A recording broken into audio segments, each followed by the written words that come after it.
There are moments in our lives that draw a line in the sand, stark befores and afters. We walk through a door, or we are shoved through it, and we can't go back. Everything is different now, including us. This is Everything Happens, and I'm Kate Bowler. And today I am talking to somebody I love and I trust and I admire. A friend who tells the truth because she's learned the steep cost of living inside untruths. She knows what it is to lose the life she imagined, and she is brave enough to talk about what it took to build something new. My guest today is Jen Hatmaker. Even just saying her name, it makes me smile. She is truly one of the people who makes me laugh the most. She is just like, she shines. She's a best-selling author. She's an award-winning podcaster. She's an amazing speaker. She's written 14, that's the actual number, books. 4 of them, that's 4, have been New York Times bestsellers. No big deal. She also hosts the beloved For the Love podcast and the Jen Hatmaker book club.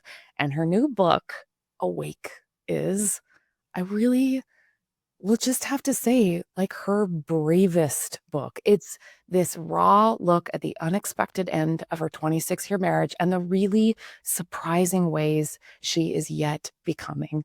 Jen, I am the most grateful to see your gorgeous face in front of me. Thank you so much for doing this. My gosh, get serious, Kate. You can be like, hey, Jen, let's just drive around in a 1989 Chevette and record a podcast into a tape recorder. I'd be like, let's go, broad. Like, we ride it on. It's I'll called do anything you ex ask me. our show will be called Ex Evangelicals and Coffee. Good trick. Oh, that was quick. Oh, look at that comedic timing coming in hot. I really love thinking about our old selves because in the very early days, in among the earliest times we met, I was really deep in research for this book on Christian female celebrities. And you were right in the middle of that. Yeah, You had this very public life. Your husband was the pastor of your church, which meant that you weren't just like Jen, you were a full 2-for-1 yeah. pastor's wife deal. Just a very expected script, very expected limitations. So I guess it makes me want to start there. Like, how did that role shape the way that you understood yourself and your marriage? I guess in every way, I kind of came up through that world. And as far as I knew, I thought ministry was always a 2-for-1.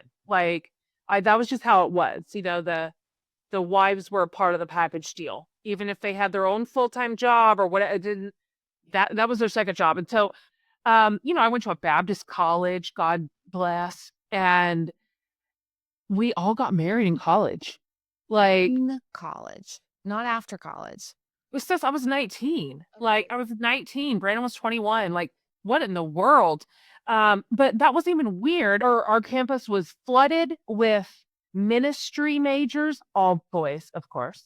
Um, Lead us. come on. I don't even know if girls could be in that major at the time. And so, I got married so young and it was just prepared to play that role to the highest degree of my ability. And so thus I did, and it shaped everything about me. I mean, it shaped the way I moved in the world. It shaped the edges to which I felt I could go.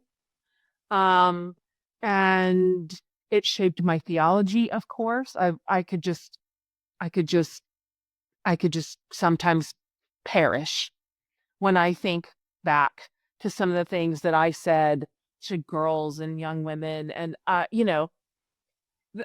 couldn't see beyond it. That was a very myopic view of the world. That's the only world I knew. Yeah. So I thought that was the whole world. Wish I wish I had the like Barbie speech in front of me. Remember the one where it's like strong but not too much, like pleasing but not. I mean, so many ways you try to be more, yet always feeling never enough. And like, Jen, you are truly one of the most like deeply charming people I've ever met in real life. And I just imagine how much pressure that was to embody all these qualities, but not be able to like hold formal power or feel Mm. like Yeah. you had your own kind of like set of stable things that didn't depend on you just being like kind and charismatic and interesting all the time. It took a while. It took me a while to get there because I was unwilling, unable to press on any of those forms, probably until what would be fair here? Honestly, later in my 30s.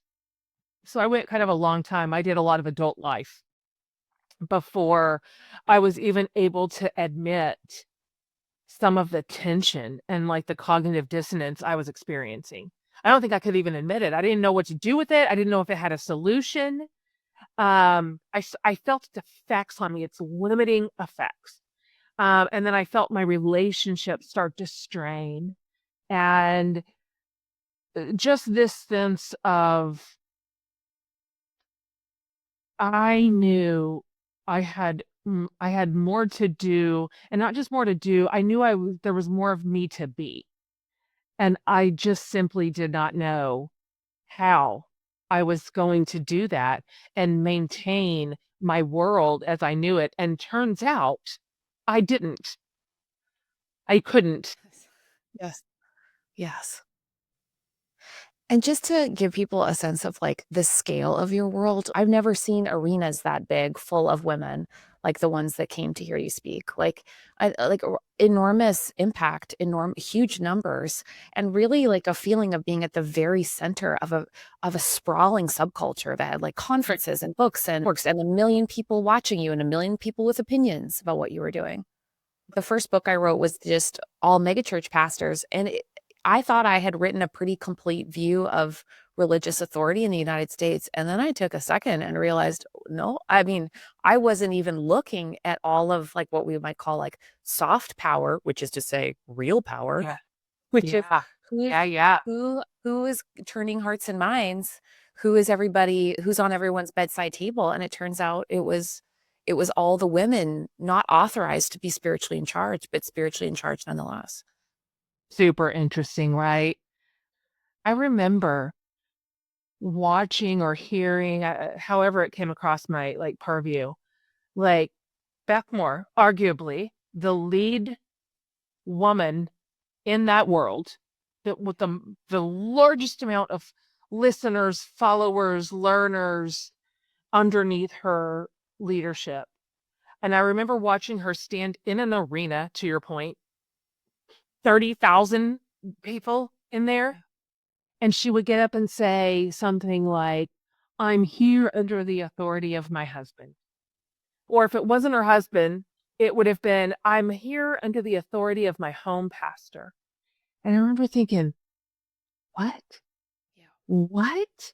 Yeah. That for me was the beginning of a lot of unraveling Yeah. around the patriarchy represented in Oh my church, in gosh. Christian culture.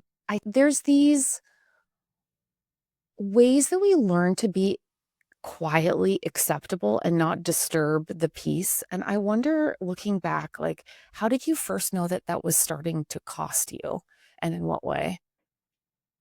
At the time when my husband was on staff at a church, this was before we started our own. So kind of on staff at a church, and it was the kind of church that's like mega. It's Southern Baptist, but that's not the name, you know, because we were like not like the old kind of Southern Baptist. I got to like preach once a year, usually Mother's Day, of course. And so to me at the time, that felt like an enormous expansion of my possibility. And I mean, this was preaching on a Sunday morning in a church with the men in the room, like that was a massive departure from anything so low to the ground, I would have said back then, oh, well, I'm in a place where women are allowed, now I can see that with such different eyes, but it was really the internet where, um, I encountered my first like really big wave of opposition. And it was, the reformed grows. And they were not a fan of Jen Hatmaker. I remember this. Not a fan. Obsessive patrolling, policing, Boy, reviews on reviews, boy. warnings on Was I warnings. here for the fight? I was like, well, it's 8 a.m. Time to go on Twitter and fight with a recent seminary grad. You know what I mean? That's just like a really good use of my time, and I'm here for it. Uh, I hear you though, because I mean, this is one of the scary things about soft power, about influence or charisma, is it can be taken away so easily. It's not like you just get to disappear into a role. Like, you had to defend yourself over yeah, and over and over again, while also being taught not to trust yourself. how did we make it out? How did any of us survive it? The amount of internal, like, just dissonance that I lived with at that time, because I knew I had this one sense of just like spiritually, who I was and how I was created and sort of what my work in the world was going to look like. But then I had the other voice, like the gremlin on my shoulder going, am am I overreaching? Am I getting this wrong? Should I be handing this back to the men after all? And I was earnest enough to sincerely not want to get it wrong. I mean, I really didn't. I did not want to lead wrong. And so feeling like I was starting to break from my own, Yeah. from the community that raised me, was disorienting for sure, at best. When you start tugging on that thread, there's more, and there was more. And if, sort of the communities of disenfranchisement under the umbrella of God are numerous and linked.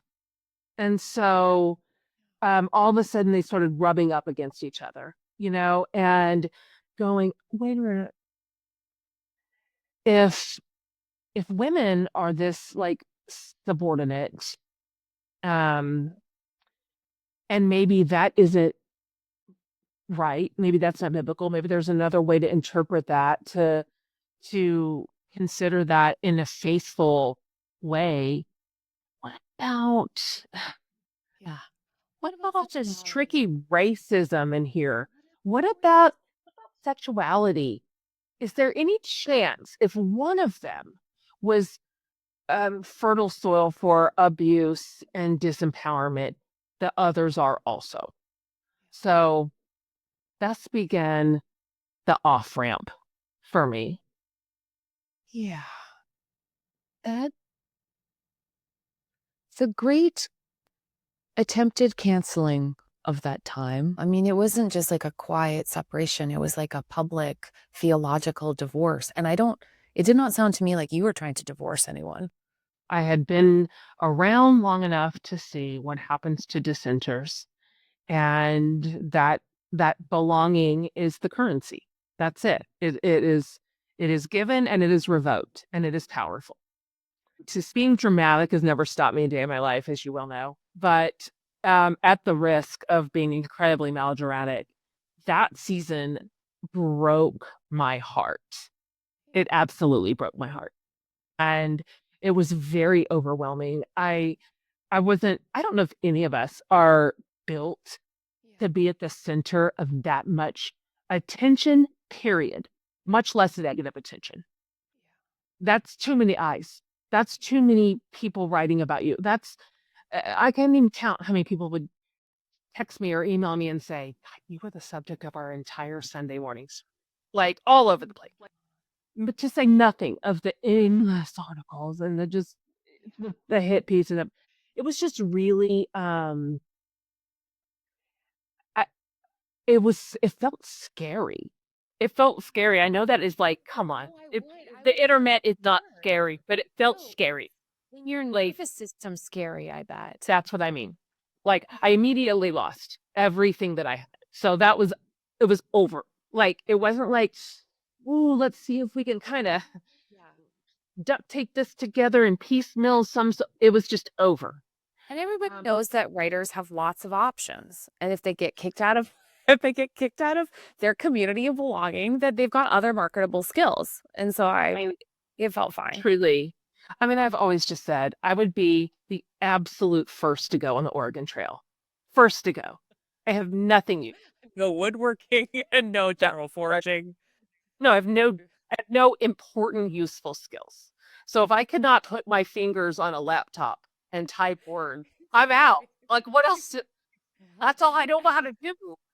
Uh, so I it's there was a free fall there, a free fall section where I was like, "Welp, okay." I didn't have regret. The being misaligned that last year was just that was the worst thing that could be. So I would rather be unemployed. I'd rather be unemployed. I'd rather burn my career to the ground and just sort out some sort of quiet life. I didn't really know what it would mean, but I didn't have regret. But I wasn't yet sure. Like, who would have me? Will somebody have me, or is there a place for me? Is it? And turns out the world is bigger than that subculture. I imagine there was still a tremendous amount of pressure for you, if you're going to be theologically different, to be good in different ways. And I keep thinking about how often I've wondered if women are better at being married than being happy. What a great question. How did it feel to feel like you had to be very performatively good and to just kind of have questions inside of your own house and heart? It's so true. It's interesting to look back and see my had the same impulse. Like, okay, I need to make sure that I am clear, that I am still faithful, that I still believe in and love God, that I am still credible, that I still am a reliable spiritual authority. And that certainly includes running a tight home operation, you know? Um, and to be fair, at the time, my family and my marriage, I should say, was in a healthier spot than it got to. Um, so it wasn't a complete charade. That wouldn't be fair. That wouldn't be true. We had arced together over the course of our sort of spiritual evolution, and so we made a lot of those decisions in lockstep, and that informed how we led our church. A lot of that was in true partnership, and I would say individually at the time there was more health um, in each of us as partners, but it was pretty quickly thereafter. You know, I wasn't the only one who lost my career as it was. You know, I was married to a person who also had a career in church leadership and had written books on church leadership and was a part of that world. And so we both took a pretty big hit when we were uninvited from the culture and community we had only known, only like for our entire adult lives since our whole marriage.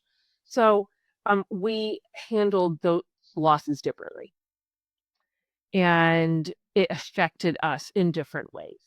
And our careers rebounded at different levels and in a different pace and direction and to degree of success. And so that was actually harmful. That was a harmful time.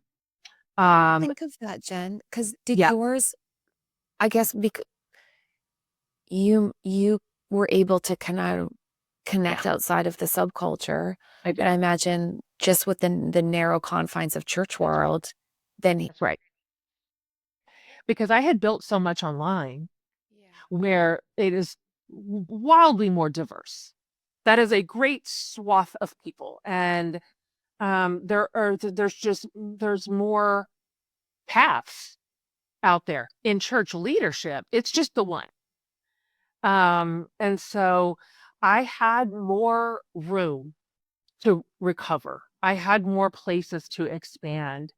Um, and so that was the beginning of a deterioration. And it wasn't the only piece, but it was the start. And it started becoming evident privately, quietly, behind the curtain. We're not okay. We are not doing okay.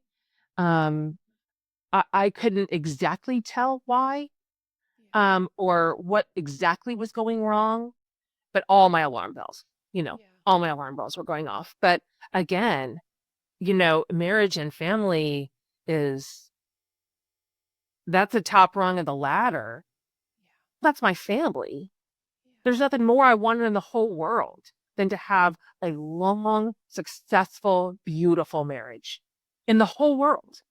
Like, our 5 kids, like I had a vision for our whole story. Like, we will rock the grandbabies on the porch. This will be the landing zone for all of our children and their partners and their children. And I deeply wanted that in a personal way. And so, Yeah. boy, we're really willing, I think, to lie to our own selves when the story that we have is deeply challenging the story that we want. And I just couldn't get there. Oh. I couldn't get there. Do you get very like quiet inside when you're scared? Like, I don't want to look at this directly. I'm just going to do this. Or like, I just froze. Just froze because the side effects of it were caustic in the house. So crisis sometimes just grabs you by. I mean, the stakes being so high, and who can imagine a life outside of every dream? Like, Right. I couldn't. I was so deeply unhappy, so deeply. We were so disconnected. You could not imagine it. But I'm telling you, until the day I found out that he had a different life and he had a girlfriend and there was a whole thing going on and had been going on, which helped make sense of some of the confusion. It helped when I kept going, I don't understand all these things I'm seeing. Well, then I could understand more of what I had been seeing. However, to that day, I just kept thinking, we're going to pull through. We just are. Like, I just knew we were. I just knew we were. I knew we could. I thought we wanted to. I thought we'd get there and we'd look back and go, whoa, that season was not good. And so that was just foolish. That was foolish. Things that are broken don't just naturally get better. They don't. And wishful thinking doesn't get you anywhere and it's not helpful. Not only is it not helpful, it's harmful. Like, my disengagement wasn't neutral. It it did its own harm. It made things worse, not better, not even the same. So these are all wonderful lessons I can look like because they're in my rearview mirror. And I've had a therapist who doesn't let me just sit there and blame somebody else. And it's so stupid of her, you know? I'm like, no, I came in here to talk to you about somebody else's choices and how bad they were and how hurt they made me. And then you're supposed to listen and agree. And she's like, let's look at your patterns. I'm like, lady, what do you think I'm paying you for? I'm not interested in that. Jeez. it is Sort of my really, fault. I mean, our young, sweet, dumb selves, right? Who knew what we knew. Like, I was also in the young bride club of like a month after graduation. And I think back on that person who then only knew that world, and only knowing one way can create so much grief because sometimes I just imagine if the person that you were with, you only began with as a little baby, that you might have to go back to stuff you just didn't know. Oh my gosh. we grew up together. Like I had never had an independent moment of my adult life. I wasn't even an adult when I got married. I was a teenager. And so I, I was so malformed in some areas that I did not even realize that. I didn't even realize that I was until all of a sudden was in charge of this my entire life by myself. I was parenting by myself. I realized at that point how much I had phoned in, how much I had abdicated. It was humiliating. I love that you are so honest about just some of the the power we give away without thinking, like around money, or like you bought your first car. You'd never had your own stuff before. That must have been so weird to go to the dealership and be like, okay, here we are, just middle age, getting this It was so getting this overwhelming. done. It was so overwhelming. I think back to that time of how often I was texting my friends, like, how do you get the title to your car? So property taxes are like, just tell it to me like one more time, like it was just so all encompassing. I had to figure it out. You don't just get to not know how to pay your bills. You don't just get to like not know how to file taxes. And so I just figured it all out with the help of so many people. So many people were my helpers. And then I got just to the end of the year and just went, nothing's too hard. Nothing's too hard. We can learn anything. It's never too late. We're not too stupid. Like I'm not too far gone. I'm not too old. Like that year into that really giving me back to myself. And it launched an an independence in my life that I cherish. Like I cherish it so much. I'm so grateful for what that season gave me, even though it was like I cried a lot in my car.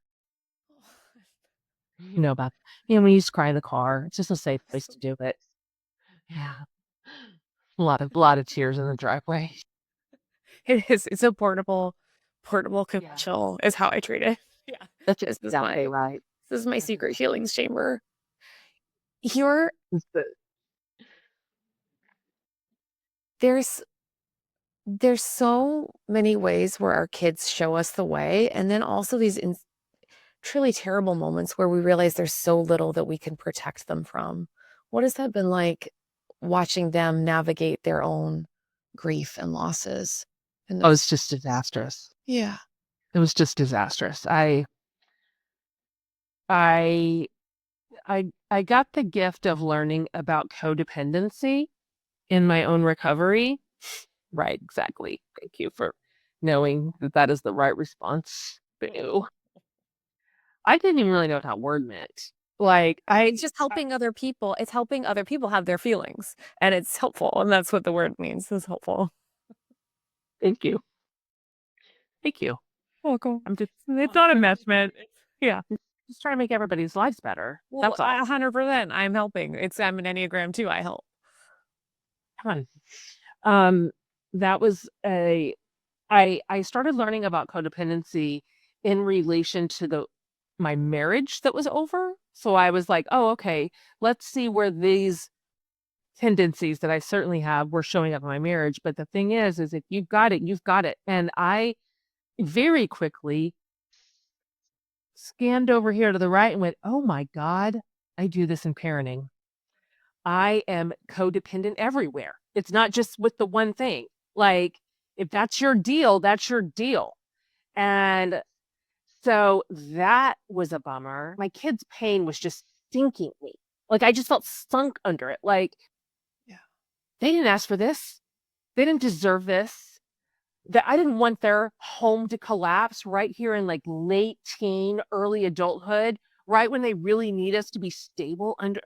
I I was just so I was so bad about my kids' sadness and about all that they had lost and were losing. And at the time I thought, I don't know what's coming back. I don't know what if any of this is ever going to be okay. And I had been with my daughter Sydney at the time, who was, let's see, I guess she's about 20. then. And she was saying something about how she felt, which was, devastating. And because I just so wanted to manage the outcomes, I wanted to get us to a happier place. And I also wanted it to be a certain way that I wanted it. Like, so I was kind of hustling her. I was leading the witness. And well, one day you're going to for sure want this, as if I know for sure what she wants at all. One day you're going to wish it was whatever. And I remember her finally just saying, Mom, when you respond to me like that, I feel so lonely.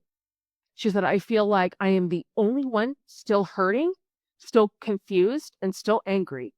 And you are so busy hustling me along to some stronger, better, reconnected future, that I just feel so alone in my pain.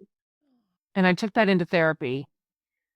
And my therapist said, this is she said all those terrible things about how kids have to suffer just like we do, just like everyone does, just like every human does. And my kids aren't like the special ones that won't, the special case that, and she just said, this isn't your job. You're out of your depth. You don't get to fix it. You can't, as it turns out. You don't get to speed it up. You don't get to route around it. It's not yours. It's not yours at all. So she said, all you need to remember when it comes to your kids is comfort over coaching. And I was like, oh boy, this is not my forte. This is not my forte. I am a coach. And so, Get that. That's a well, really guess what? They navigated like we all have to. They navigated. They worked out their pain. They did it. And it's a terrible system. It's a your son will probably be the exception. You know what I mean? Yeah, this is the whole plan. That's a good, yeah. But I really hear it in your voice where it's just one thing to say, this took my life apart. I suffered. But I just know with all of my cancer journey that if the subject turns to my perfect son, the answer always in my heart has to be he was untouched, nothing cost him. Because it does feels unbearable to ever imagine it was shared. Unbearable. Yeah. And yet they bear it. They bear it. Oh, it's so wise, Jen.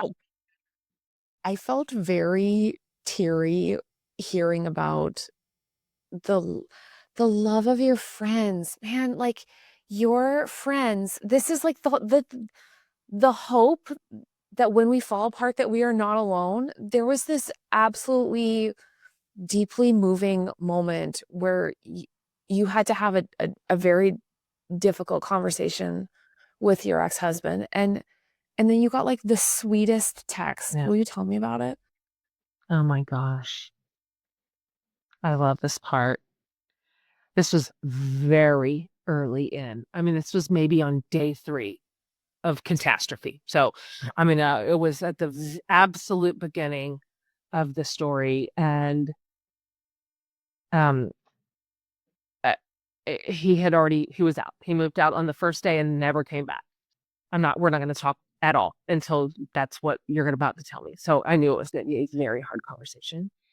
And so, of course, all my friends knew. Nobody had slept or left our side. But so it's about maybe 10 minutes before we're supposed to meet. And I get a text from 2 of my best friends' husbands. Now, these boys are like brothers. I mean, they're not remote, they're like brothers. But so the husbands texted me and said, listen, you've got to do this part by yourself. We're sorry. I know it's going to be hard, but you're the only one that can go out there and have this conversation. However, we are parked right outside your house, and we're just going to sit here in the car until it's over. And we just want you to know that you're not alone. And it wasn't because I was in danger. I wasn't like in physical danger. That wasn't the thing of the conversation. They just wanted to know our bodies are 30 feet away. And so if you start feeling like you are all alone in there, hearing the worst things you've ever heard, we just want you to know we're on the street. You can look out your window and see us in the car. I mean, just come on. Come on. Come on. We can survive anything when people love us like that. Anything. You really have a lot of love in your life right now. And there's a Tyler. There's a handsome, charismatic man who gets to hold the babies in your life and high five you when you're sad. How are you noticing that you are with this new kind of sweetness in love? How does it kind of feel stacked up alongside all of the hard-won wisdom of what's been? Oh boy. Talk about the surprise of my life. I mean, I I my last first date was 1992. So it's not like I have any sort of adult experience with men. Like, New Kids on the Block were hot. I mean, exactly. So that felt so far away and so impossible. And I feel stunned by it. Like it's so crazy because we're over the 3-year mark together. And it's just such a delight. It's just such a delight. And it's such a joy. And there's such an ease to it. And some of that, I mean, let me be fair. We don't have the pressures of building a life together. We're 50. So we don't have to build a life. We already did that. We just get to live one now. And so there's less of a burden laid on our shoulders, of course, but also this is a better version of me for sure. I often think I'm a better girlfriend to Tyler than I was a wife to my ex-husband. And I've just learned so much and I've stared down my own behaviors and my own responses and patterns. And so thus I get this relationship that is just it's got a lightness to it that I cannot get over. I just cannot get over it. My marriage never had a lightness to it. Um, we had long seasons of connection and help, but it was never an easy marriage, if that makes sense. I didn't have an easy partner, just kind of a hard partner in general. So just sometimes we just look at each other, we're like, I guess like we're just gonna keep having fun. Like I guess we're just gonna this is just what we get to keep doing. And it's just been such a nice, incredible surprise. But I want to be clear that I I do not feel because of another man. Of course, that's going to be a lifelong process. That's forever work. But I knew enough to know I can't put that pressure on his shoulders to make me happy again, right? To make me feel safe again. To help me know that I actually am valuable and like desirable again. Like that's too much work for anybody. No man can fulfill that. And so because I don't have to put that burden on his shoulders, he just gets to be himself and he can do it imperfectly and I can do it imperfectly. And so it just kind of gets to be like, Yeah. Jen, I've known you now in happiness. I've known you in sadness. And I will just say, I really like both of them. having me. One thing I really love about Jen is it's not just about what she lost, it's about what she chose next. She reinvented herself, not because it was easy, but because the alternative was to live a life that was no longer true. She reminds us that sometimes we just have to give ourselves permission to start again, try again, start something new, that maybe it's not too late to have that hard conversation, not too late to take ourselves seriously, not too late to become the kind of steady friend who sits in someone's driveway, reminding them that they're not alone. We might not get to choose what happens to us, but like Jen, we do get to choose sometimes what we do with our pain. And maybe, if we're lucky, we'll discover, just like she did, that even after the life that you thought you would have disappears, there are still delicious, unexpected joys waiting on the other side. So if you want a blessing, that was a very Canadian so. Do you like that? So that's the so from my heart of hearts. Here's a blessing from my book of meditations. It's the one called Have a Beautiful, Terrible Day. And this is a blessing for when life feels completely out of control. There was a time when I had a grip on things. I had a few decent plans, even a theory or two about how to keep my balance on this spinning planet. And then, life shook me loose. I blinked, only to find myself hurtling through time, through a darkness I couldn't fathom, but surely it must have been there all along. The truth echoing in my ears: we come undone. Things fall. Gravity itself fails. At this speed, well-intentioned invitations to stop and smell the roses or welcome the surprises of the day sound dainty, charming even, belonging to another time and place. They can't reach me. I am throwing out an anchor, out into the ether, and Lord, will you catch it, grab it, tether it, pull me into your orbit. Let my eyes adjust and absorb the truth of the beautiful, terrible world you made and we shared with the people we love. When I feel the ground pitching and my stomach lurching, convince me once again that the vastness of this universe is a comfort to me somehow. No matter how tiny my place in infinite space, I will stay at the center of your love. All right, my darlings, you can find more blessings and reflections at Substack, where I am honestly just having a really nice time because I get to see all your community comments. It makes me so happy. It's at katebowler.substack.com. And if you have a second, and if you don't mind leaving us a review on Apple or Spotify, it really helps people find us. Okay, and if you want to just see this enormous face, come find me on YouTube. You can watch every episode. I'm at Kate C. Bowler. This is a team project full of people I just adore. Everything Happens is full of people like Jessica Ritchie, Harriet Putman, Keith Weston, Anne Herring, Haley DeRitt, Megan Crunkleton, Anna Fitzgerald Peterson, Eliza Neo, and Catherine Smith. And this is Everything Happens with me, Kate Bowler.